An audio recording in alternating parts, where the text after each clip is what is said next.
Akkam jirtu daawwattoota keenya kun OBN International.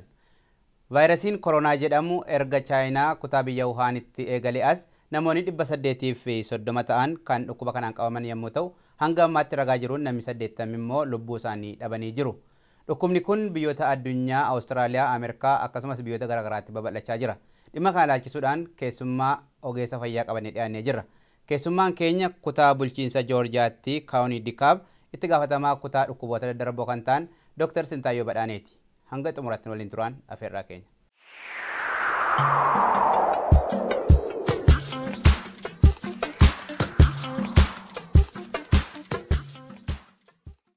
Dr. Sintaayyoo Badhaanee kutaa biyya Joorjiyaa Kaawunii Dikaabitti itti gaafatamaa kutaa dhukkuboota daddarbaa OBN International waliin gaafiif deebii gochuu fi ayyamamuu keessaniif hedduu galatoomaa. Atilleen galata qabdaa Alawaayyoo.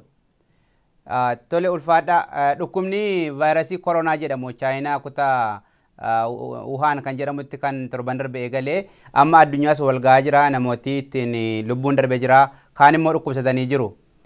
Dhukkubni kun maalirraa ka'a Doktor? Dhukkubni kun akkuma atuu jettetti koronaa vaayirasii jedhanii ka'a. Vaayirasiin kun gosa jarmiiti. Jarmii ijaan hin mul'anne xixiqqoodha. Gosa qabdi. Maqaan gosti dhukkuba kana fidu koronaa vaayirasii jedhama. Akkuma ati jettetti bakki itti jalqabe naannoo Chaayinaatti magaalaa Wuhaan jedhan kanatti fi naannoo saniitti jalqabe.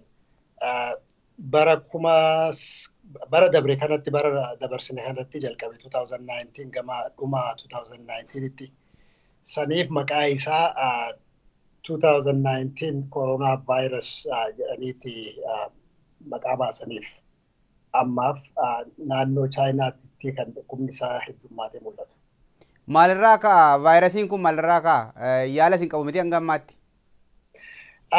Hanga ammaatitti wanni naannoo Chaayinaatti dhukkuba kanaa fi vaayirasii kanaan walitti dhufa jedhanii isaan madaalan akkatti jalqabe warroota namoota naannoo horii fi beeladaalee adda addaatitti hojjetan ammaas magaalaa horii foon horii waan akkanaa warra hojjetan irratti kan dura mul'ate. So akkitti amma maqaan isaa novel virus jedhaniiti amma kan baasaniif. Novel virus jechuun vaayirasii ammaan dura namarratti dhukkuba fidee hin beekne jechuudha. So ammaan dura vaayirasiin kun namarratti dhukkuba fidee hin mul'anne hin beekamu ture. Warroota beeladaadhaa fi horii adda addaatiin wajjin walitti dhufanii wajjin hojjetan kan kunuunsan warra kanarratti kan amma naannoo Chaayinaatti dhukkubni kun mul'ata. Achirraa ka'ee jedhameeti kan shakkamu garuu waa hedduun isaa ammaan tana waan beekame hin qabu vaayirasiin kun. Qormaata jala jira because waan haaraa akkamitti dhufe eessa dhufe akkamitti daddabraa kajuu kana ammallee guutuutti mirkanaawee akkas ka jedhame hin jiru. Waanuma xiqqoo beeknurraa egaa kan haasawaa jirru. Bakka qalmaatu baay'ata. Bakka horiitti qalanidha jedhan bakki sunni bakki inni itti eegalee tarii horiirraa namatti daddarbuu danda'a. Dhukkubni kun jedhamee shakkamuu danda'a haala amma jiruun. Akkasitti amma hojiitti hojjetamaa jiru because ammaan dura namarratti argamee hin beeku vaayirasiin gosa kun. Koronaa vaayirasii gosa hedduutu jira. Kan ammaan dura nama dhukkubsee dhukkuba qufaa fakkaatuun nama qabsiisu koronaa kan namatti beekamu jira. Kan nama ammaan dura qabee hin beekamnes jira. Kuni amma gosa ammaan dura nama qabee hin beekamne jechuudha. Dhukkubni kun qaama hargansuutiin daddarba jedhamaa jira. Namoota umuriin deemanii fi kanaan duras rakkoo qaban irraa kan jedhus miidiyaalee tokko irraa dhagahamaa jira. Maalirraa qaama hargansuutiin akkamittiin daddarbuu danda'a? Haga ammaatitti wanni beekame kan jiru dhukkubni kun akkitti namarraa namatti dabru isa mirkanaawaa jira. Naannoo Chaayinaatti namarraa akka namatti dabraa jiru mirkanaawaa jira. Akki isaa air droplets waan jedhaniitu jira. Hoggaa amma namni qufa'u qufaadhaan hoggaa haxxiffatu yookiin hoggaa qufa'u qilleensa keessatti waa gadhiisa. Wanni kun ijaan hin mul'atu, hin agarru. Garuu immoo achi keessatti vaayirasii miliyoonota lakkaa'amantu keessa jira. Hoggaa ammas immoo yoo furrii fa'aa hoggaa fudhatu qaama ofii hoggaa tuquu namni kun harkaan waa qabatee waan harkaan tuqe kanaan waan biraa hoggaa qabatu namni biraa immoo isan booda dhufee waan san yoo qabate haala saniin namatti dabruu danda'a jechuudha. Egaa fakkeenyaaf amma hoggaa hulaa fa'aa banan balbala fa'aa hoggaa bananii seenan balbala namni biraa harkaan qabatee banee deemu naannoo amma asitti fakkeenyaaf Ameerikaa kanatti wanti guddaan namni irratti xiyyeeffannaan kennine bakka gaazaatitti gaaza hoggaa qicannu waan gaaza ittiin qicannu san nama hedduutu harkaan tuttuqa. Eenyutu nu dura tuqee hin beeynu yoo dhayneetu musneetu makaasnee gaaza san makiinaa keenyatti qicannee hoggaa achirraa deemnu yoo iftu ile funyaan iftu ile afaan iftu ile ija iftu ile namni nu dura qabatee ture sun yoo vaayirasa kana qabaate vaayirasa san haala salphaatti ifitti dabarsine jechuudha. Haala kanaan egaa kan namatti dabru haxxiffachuudhaan qufa'uudhaan ammas harkaan illee funyaanii fi afaan tuqanii waan biraa tuquudhaan kana kanaan haala akkanaatiin namarraa namatti dabruu danda'a. Gammaatitti kan beekamu kana. Mallattoo isaa keessaa tokko ho'iinsa qaama namaatu dabala jedha. Namni qaamni isaa ho'u hundumtuu shakkii kanaatiif dhaqee ilaalamuu qaba moo gorsa akkamii qabdu? Kun egaa bakka ati jirturraa murtaa'a.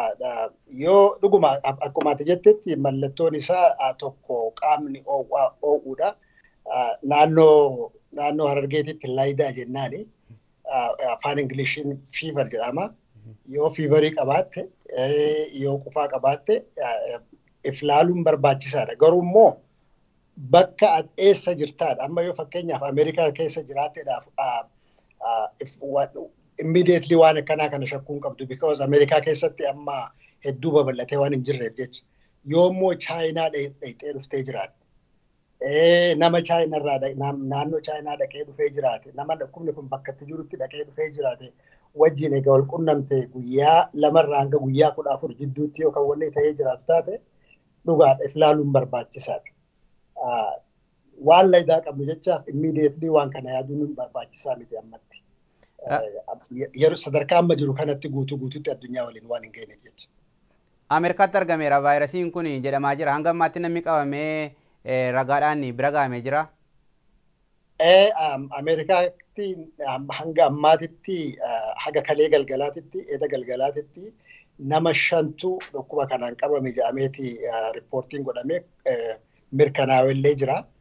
5 kuni think Arizoonatti na fakkaata. Arizoonaa, Kaalifoorniyaa, Illinois fi Washington State'itti riippoortir ta'ee jira haga ammaatitti.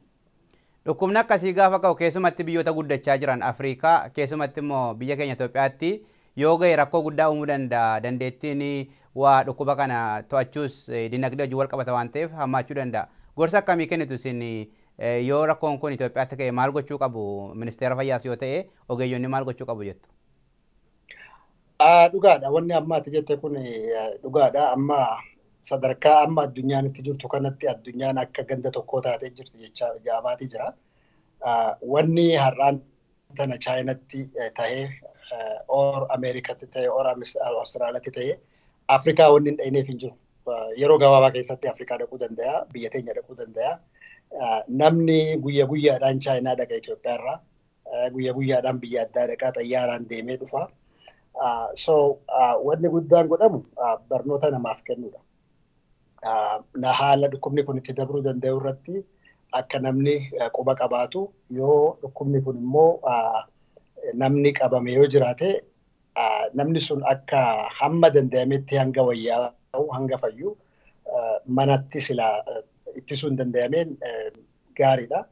Because hojii dhaquu silaa baatanii yoo barnootas qabaatan barnoota dhaquu silaa baatanii mana ta'anii dhukkubni kun akka nama biraatitti hin dabarre gargaaruu danda'a jechuudha.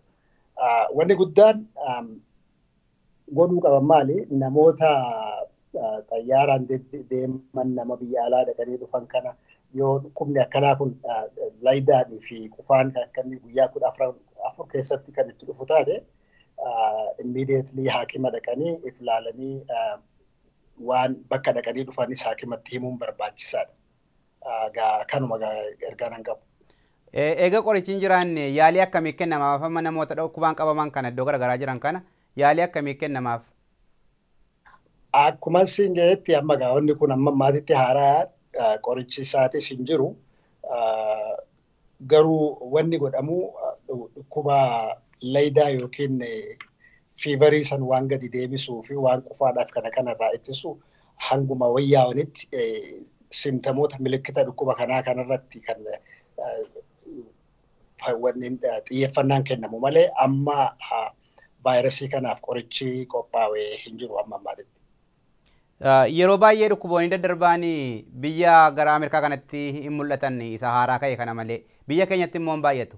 Garaagarummaan isaa maaliif akkas bal'ate? Dhukkubee darbaan biyya kana maaliif hanga kan biyya sanaan ta'u? Teknooloojii irra jiran immoo maaliinitu garaagarummaa qaba? Dhugaadha. Wanni ati jette kun dhugaadha. Tokkoffaa dhukkuba identify godhuudhaaf dhukkuba kana dura hubachuudhaaf argachuudhaaf beekuun barbaachisa. Dhukkubni eega mul'atee booda immoo akka itti to'atanis hedduu barbaachisaadha. Humni nama baratee humni haala dhukkuba kana ittiin to'achuu danda'anii jireenyi mana yaalaa jireenyi uummataa beekumsi uummataa uummanni amma biyya Ameerikaa kanatti yoo agartu taate uummanni haala ittiin dhukkuba kamirraa akka ittisu regularly ni beekaa ni hordofaa if tajaajila. Biyya hin guddatinitti immoo rakkoo uummata keessatti waan akkanaa kana agarra. Akkuma ati jettetti qabeenyis ni murteessaa sadarkaan guddina biyyaatis ni murteessaa waan kanaa. Ameerikaa kutaa bulchiinsa Joorjiyaatti kaawunii Dikaabitti itti gaafatamaa kutaa dhukkuboota darboo kan taatan Dr. Sintaayyoo Badhaanee toora Skypeetiin argamtanii ibsa bal'aa uummata keenyaaf kennitaniif hedduu galatooma. Atileen galatoomi, Fuwaadatis galatoomi, isin lamaanuu galatooma. Egaa daawwattoota keenya mariin dhimma vaayirasii koronaa irratti Dr. Sintaayyoo Badhaanee wajjin gaggeessaa turre kanumaan xumurree jirra. Qophii OBN International kabraa waliin hanga walitti deebinutti nagaatti.